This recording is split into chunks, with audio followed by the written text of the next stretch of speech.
Hello guys, welcome to TP Live. I am Shringi sir and I am chemistry faculty of TP Live.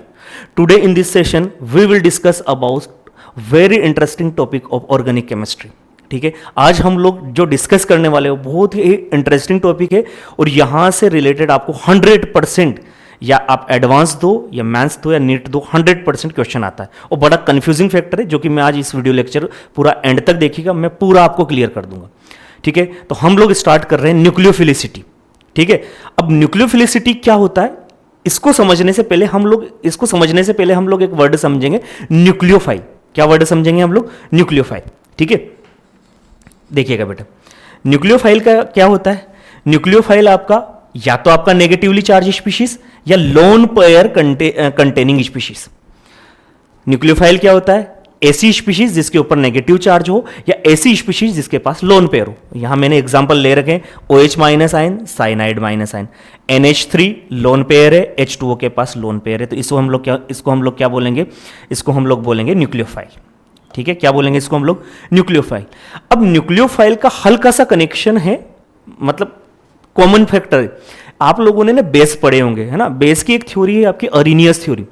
Arrhenius theory क्या बोलती है? Arrhenius theory ये बोलती है कि जो H प्लस आयन को डोनेट करे वो एसिड और जो OH माइनस आयन को डोनेट करे वो क्या रहेगा आपका? वो रहेगा आपका बेस रहेगा. अब आप देखो यहां मैं OH माइनस आयन को क्या बोल रहा हूं? न्यूक्लियोफाइल बोल रहा हूं और यही OH माइनस आयन क्या है? आपका बेस है. तो ये हल्का सा ये कंफ्यूजन रहता है बच्चों को कि भाई OH माइनस आयन किस केस में न्यूक्लियोफाइल होगा और OH माइनस आयन किस केस में आपका बेस होगा, किस केस में आपका न्यूक्लियोफाइल होगा. तो मैंने यहां एग्जांपल लिए. ठीक है, एग्जांपल क्या लिए? अगर OH माइनस आयन किसी कार्बन एटम को आप डोनेट करते हो, देखो यहां Cl की इलेक्ट्रोनेगेटिविटी ज्यादा है तो Cl यहां से बाहर निकलेगा, इस कार्बन पर पॉजिटिव चार्ज आएगा, उस पॉजिटिव चार्ज को आप नेगेटिव चार्ज डोनेट करोगे तो जो नेगेटिव चार्ज वाला हो गया वो क्या हो गया? आपका न्यूक्लियोफाइल. अब मैंने यहां लिया है OH माइनस आयन, तो OH माइनस आयन जब आप कार्बन को डोनेट करते हो तो वो क्या हो जाता है? न्यूक्लियोफाइल. लेकिन उसका एक सेकंड केस लिया कि इन कोई केस ऐसा रहे कि जब आप OH माइनस आयन को किसको डोनेट करो? आप H प्लस आयन को. OH माइनस आयन किसको डोनेट करो? आप H प्लस आयन को. तो उस केस में बेटा वो क्या हो जाएगा? आपका बेस. ठीक है, और जब कार्बन को डोनेट करोगे तो न्यूक्लियोफाइल. तो OH माइनस आयन का केस याद रखना, एक ही कॉमन फैक्टर है इसमें. OH माइनस आयन अगर आप कार्बन को डोनेट करते हो तो न्यूक्लियोफाइल, और OH माइनस आयन अगर आप H प्लस आयन को डोनेट करते हो तो वो क्या रहेगा? आपका बेस. अब हम बात करते हैं न्यूक्लियोफिलिसिटी की. तो न्यूक्लियोफिलिसिटी क्या? न्यूक्लियोफिलिसिटी का होता है आपका tendency of a nucleophile to donate electron pair. Electron pair को डोनेट करने की टेंडेंसी क्या कहलाएगी? आपकी न्यूक्लियोफाइल. इलेक्ट्रॉन पेयर को डोनेट करने की टेंडेंसी क्या कहलाएगी? आपकी न्यूक्लियोफाइल. न्यूक्लियोफाइल क्या? न्यूक्लियोफिलिसिटी. न्यूक्लियोफाइल क्या? Negatively charge species, nucleophile. और नेगेटिव चार्ज को डोनेट करने की टेंडेंसी क्या कहलाएगी? आपकी न्यूक्लियोफिलिसिटी. अब इसके फैक्टर अफेक्टिंग है, यहां से 100% क्वेश्चन बनता है. तो आप फैक्टर अफेक्टिंग जैसे पूरे समझ लोगे आपको न्यूक्लियोफिलिसिटी से रिलेटेड कोई डाउट नहीं रहेगा, क्योंकि यहां क्वेश्चन कैसा आना है? Arrange the following in decreasing order of their nucleophilicity. Next slide पे पहुंचते हैं. यहां मैंने ले रखे हैं क्या? Factor affecting. फैक्टर अफेक्टिंग में बेटा मैंने यहां पर लिया है दो एग्जांपल ऐसे लिए जिसमें एक है आपका यहां OH माइनस आयन कैसा है? आपका नेगेटिवली चार्ज. ये कैसा है? न्यूट्रल. ये नेगेटिव चार्ज, ये न्यूट्रल. तो उसके केस में एक बात याद रखिएगा, nucleophilicity is directly proportional to charge density. दो आपके पास ऐसे मॉलिक्यूल है या दो ऐसी स्पीशीज है जिसमें एक के ऊपर नेगेटिव चार्ज है और एक के ऊपर न्यूट्रल है. ठीक है, तो उसमें नेगेटिव चार्ज आसानी से इलेक्ट्रॉन पेयर को डोनेट कर देगा, नॉर्मल कॉमन सेंस वाली बात है. तो जो आसानी से इलेक्ट्रॉन को डोनेट कर दे वो अच्छा न्यूक्लियोफाइल रहेगा. ऐसा बोलेंगे कि उसकी न्यूक्लियोफिलिसिटी काफी अच्छी है. ठीक है बेटा, तो याद रखना, देख लेना ऐसे भाई, चार्ज डेंसिटी जिसकी ज्यादा रहेगी उसकी न्यूक्लियोफिलिसिटी ज्यादा. यहां OR माइनस या OH तो OR की ज्यादा रहेगी. नेक्स्ट एग्जांपल मैंने लिया जिसमें सबके ऊपर कौन सा चार्ज है? आपका नेगेटिव चार्ज है. तो मैंने यहां एक लाइन लिखी है, nucleophilicity is inversely proportional to resonance. जितना ज्यादा रेजोनेंस रहेगा उतनी ही कम इलेक्ट्रॉन डोनेट करने की टेंडेंसी रहेगी, मतलब कि उतनी ही कम न्यूक्लियोफिलिसिटी रहेगी. अब देखो बेटा, यहां है ये मिथॉक्साइड आयन.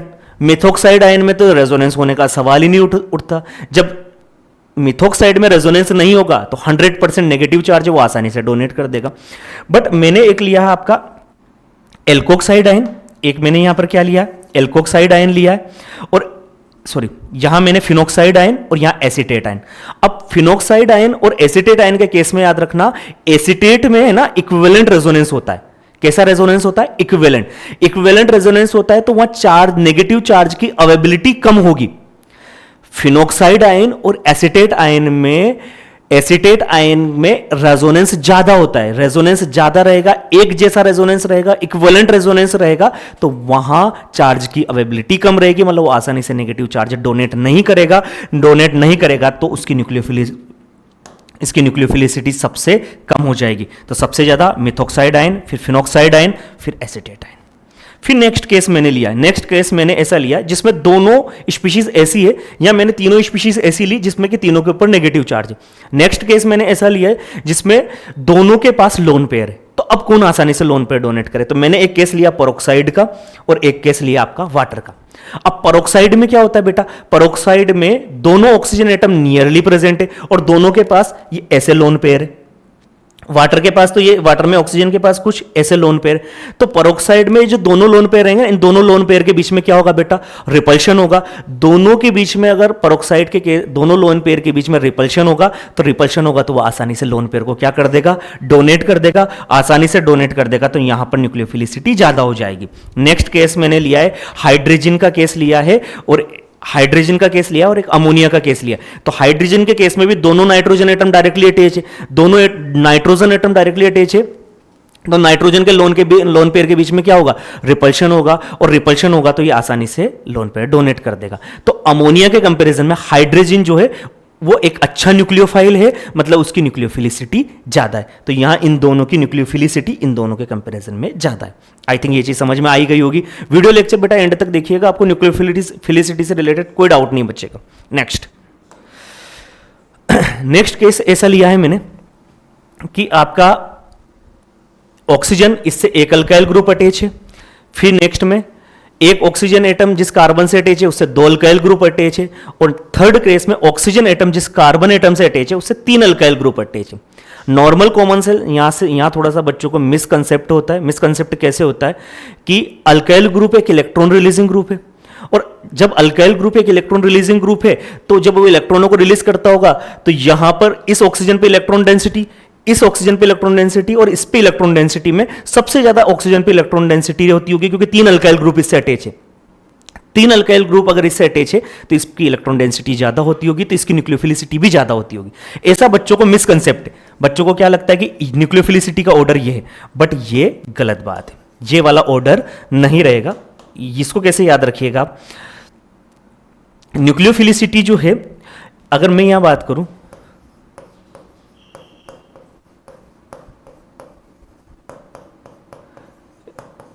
न्यूक्लियोफिलिसिटी जो है वो इनवर्सली प्रोपोर्शनल होती है क्लाउडिंग के।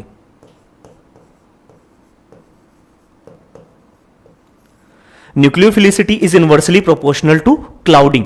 जितनी ज्यादा क्लाउडिंग रहेगी न्यूक्लियोफिलिसिटी उतनी ही कम रहेगी। ठीक है, तो देखो यहां पर क्लाउडिंग ज्यादा, क्लाउडिंग मतलब बल्कि ग्रुप, आप देख लेना जितने ऑक्सीजन एटम ऐसे कार्बन से अटैच है जिससे ज्यादा कार्बन अटैच है, ठीक है, ज्यादा बल्कि ग्रुप अटैच है, तो उसकी न्यूक्लियोफिलिसिटी कम रहेगी। तो यहां पर स्टेरिक हिंड्रेंस कम है तो इसकी न्यूक्लियोफिलिसिटी इन दोनों के कंपैरिजन में ज्यादा रहेगी। ठीक है बेटा, नेक्स्ट केस हम लोग लेते हैं। नेक्स्ट केस में नेक्स्ट केस हमारा कुछ इस टाइप का है। मैंने यहां पर लिया है फ्लोरीन, क्लोरीन, ब्रोमीन, आयोडीन। अब सबके ऊपर नेगेटिव चार्ज है, सबकी नेगेटिविटी भी ज्यादा है। अब ठीक है, तो अब यहां क्या करा जाए? तो भाई यहां पर है ना, यहां पर साइज का इशू आता है। अब साइज के इशू में हम लोग कैसे क्या देखें, तो मैं इसको अच्छे से एक्सप्लेन करता हूं। जब भी आपको halogen as a nucleophile given हो, जब halogen as a nucleophile given हो, तो आप लोग वहां क्या चीज देखिएगा? वहां चीज देखिएगा आप सोलवेंट।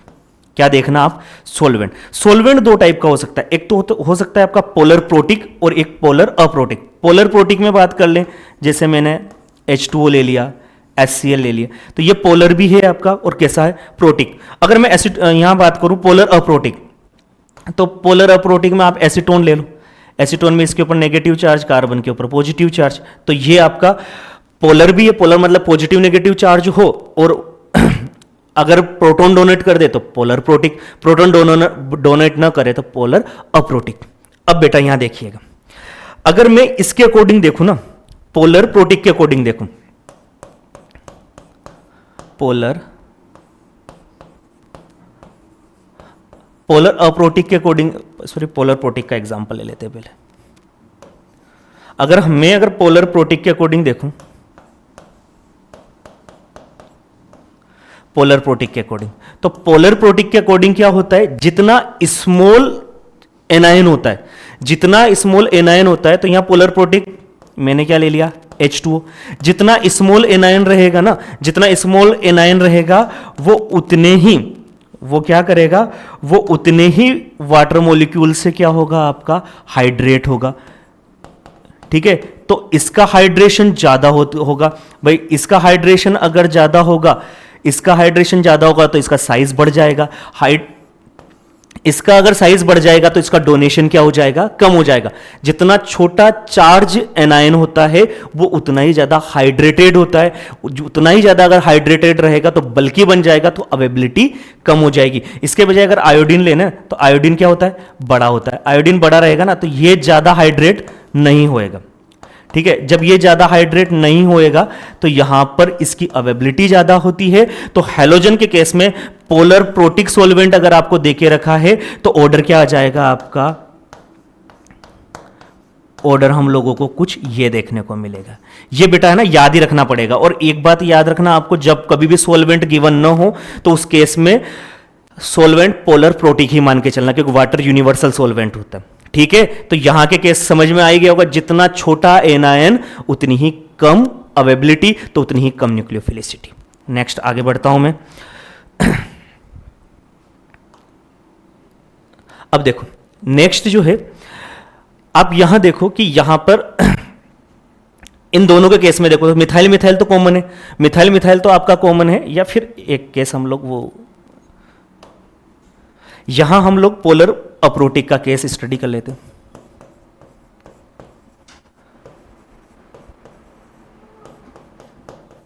पोलर अप्रोटिक की बात करें तो पोलर अप्रोटिक के केस में क्या होगा, पोलर अप्रोटिक के केस में मैं बात करूं fluorine, chlorine, bromine and iodine. ठीक है, इसमें हम लोगों ने क्या ले लिया, इसमें हम लोगों ने सॉल्वेंट ले लिया। अब यहां क्या होता है, इस पर नेगेटिव चार्ज, इस पर नेगेटिव चार्ज और यहां हल्का सा पॉजिटिव चार्ज। अब यहां हल्का पॉजिटिव चार्ज भी दो बल की ग्रुप से अटैच है, हल्का पॉजिटिव चार्ज भी दो बल की ग्रुप से अटैच है। तो यहां पॉजिटिव चार्ज बहुत कम है, यहां नेगेटिव चार्ज ज्यादा है। नेगेटिव चार्ज ज्यादा है तो नेगेटिव चार्ज नेगेटिव नेगेटिव को क्या करेगा, रिपल्शन करेगा। नेगेटिव नेगेटिव में क्या करेगा, रिपल्शन करेगा। तो अब इसकी इलेक्ट्रोनेगेटिविटी ज्यादा है, इसकी इलेक्ट्रोनेगेटिविटी ज्यादा है और यहां भी नेगेटिव चार्ज ज्यादा है, तो यहां पर रिपल्शन क्या होगा, ज्यादा होगा। यहां रिपल्शन ज्यादा होगा तो डोनेशन आसानी से हो जाएगा। तो यहां न्यूक्लियोफिलिसिटी का ऑर्डर कुछ ये आ जाएगा। बेटा ध्यान रखना, कई बार पूछा हुआ है, यह है क्वेश्चन है, हैलोजन की न्यूक्लियोफिलिसिटी का ऑर्डर एडवांस लेवल तक पूछा हुआ है। तो ध्यान रखना, पोलर प्रोटिक दिया या पोलर अप्रोटिक दिया, जब कुछ नहीं दिया हो तो पोलर प्रोटिक मान के क्वेश्चन को सॉल्व करना है। ठीक है, यह केस भी समझ आ गया होगा। नेक्स्ट केस लेते हैं हम लोग। नेक्स्ट केस ऐसा है, यहां साइज का वेरिएशन है ना। अब जब यहां कोई सॉल्वेंट नहीं दिया ना, तो सॉल्वेंट आप क्या मानना, वाटर। जब कोई भी सॉल्वेंट गिवन ना हो तो क्या मानना आप, वाटर यूनिवर्सल सॉल्वेंट है। अब यूनिवर्सल सॉल्वेंट है तो यहां पर क्या है, साइज छोटा है। ऑक्सीजन का साइज सल्फर के साइज के कंपैरिजन में छोटा है, तो यहां पर क्या होता होगा, हाइड्रेशन एनर्जी ज्यादा होती है। ये ज्यादा हाइड्रेटेड हो जाएगा, पानी में डालते ये बड़ा हो जाएगा। सिंपल सी बात है, पानी में डालते से क्या हो जाएगा, बड़ा हो जाएगा तो अवेबिलिटी कम हो जाएगी, तो न्यूक्लियोफिलिसिटी इसकी बढ़ जाएगी। जब भी आपको कुछ ऐसा केस दे तो यहां ध्यान रखना, यहां साइज में कोई वेरिएशन नहीं। आप NH2 CH3O- ले लो, NH2- ले लो, OH- ले लो, यहां साइज में कोई वेरिएशन नहीं है। जब साइज में कोई वेरिएशन नहीं रहे तो आप किससे डील करना, आप डील करना इलेक्ट्रोनेगेटिविटी से, और इलेक्ट्रोनेगेटिविटी से डील करोगे तो जितनी ज़्यादा इलेक्ट्रोनेगेटिविटी रहेगी उतना ही आसानी से कम मतलब डोनेट कर पाएगा। भाई इलेक्ट्रोनेगेटिविटी कम है तो आसानी से इलेक्ट्रॉन पेयर को डोनेट कर देगा, इलेक्ट्रॉन पेयर को डोनेट कर देगा तो अच्छा न्यूक्लियोफाइल होगा, और अच्छा न्यूक्लियोफाइल होगा तो अच्छी न्यूक्लियोफिलिसिटी होगी। और नेक्स्ट हम लोग देखते हैं, नेक्स्ट इसमें क्या होता है, यहां पर याद रखना, यहां पर ना फ्लिपिंग होती है आपकी। क्या होता है, यहां पर होती है आपकी फ्लिपिंग, ध्यान रखना। ये ना ये रोटेट होता रहता है, जब ये रोटेट रहता है ना तो यहां पर अवेबिलिटी कम हो जाती है। बट जब मैं किसी नाइट्रोजन को बाइसाइक्लो कंपाउंड के साथ ले लूं, तो बाइसाइक्लो कंपाउंड के साथ ले लूं तो यहां पर फ्लिपिंग नहीं होती, ये परमानेंट है। ये क्या ऐसा कैसे दिखेगा, ऐसा कैसे दिखेगा, तो अवेबिलिटी ज्यादा रहेगी तो न्यूक्लियोफिलिसिटी ज्यादा रहेगी। तो न्यूक्लियोफिलिसिटी आई थिंक आपको अच्छे से समझ आ गया होगा। वीडियो को एक बार और देखना, आपको अच्छे से न्यूक्लियोफिलिसिटी समझ में आ जाएगा। और ये जेई और मतलब कॉम्पिटिटिव एग्जाम का फेवरेट कंसेप्ट है, यहां से क्वेश्चन आता ही आता है। ठीक है, तो thank you for watching this video. और अगर आपको वीडियो लेक्चर अच्छा लगा है तो उसको लाइक करें, सब्सक्राइब करें एंड शेयर करें। Thank you.